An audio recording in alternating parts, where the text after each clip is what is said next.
माता रानी एली न इहर बा हो रामा चैत के महीना माता रानी एली न इहर बा हो रामा चैत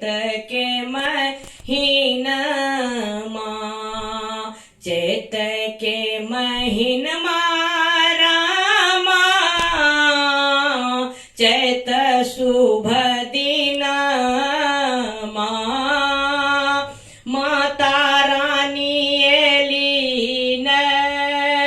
इहर बा हो रामा चैत के महीना माता रानी एली न इहर बा हो रामा चैत के महीना चैत के महीना रामा चैत शुभ दिन माता रानी एली न इहर बा हो रामा चैत के महीना लाले लाले डोली या के लाले रे ओहर बा लाले रंग बत्ती सो कहार हो रामा चैत के महीना लाले रंग बत्ती सो कहार हो रामा चैत के महीना लाले लाले डोली या के लाले रे ओ हरिया लाले रंग बत्ती सो कहार हो रामा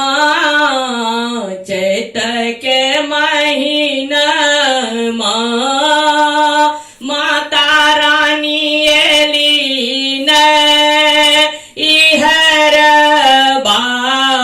हो रामा चैत के महीना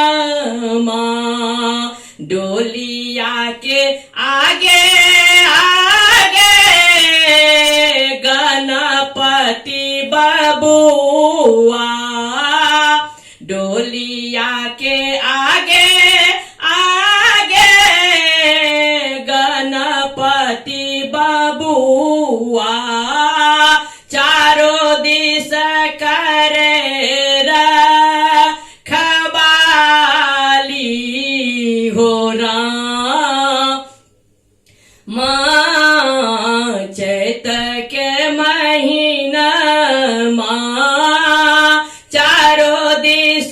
करे रखवाली हो रामा चैत के महीना माता रानी एली न इहर बा हो रामा चैत के महीना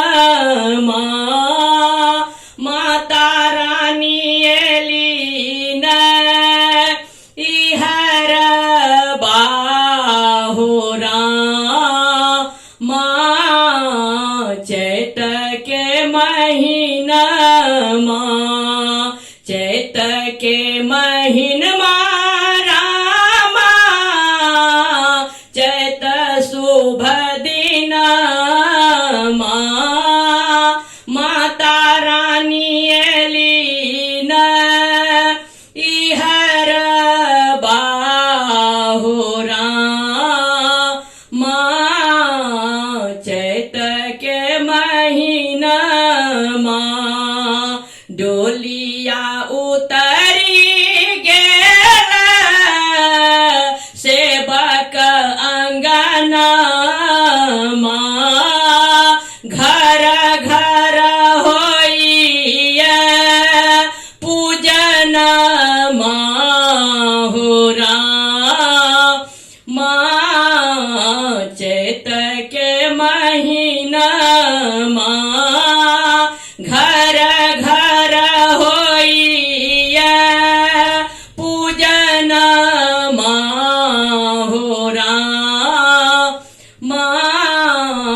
चैत के महीना डोलिया उतरी गेल सेवक अंगना घर घर होइए पूजन माहुरा चैत के महीना माता रानी एलीन इहर बाहुरा चैत के महीना चैत के महीना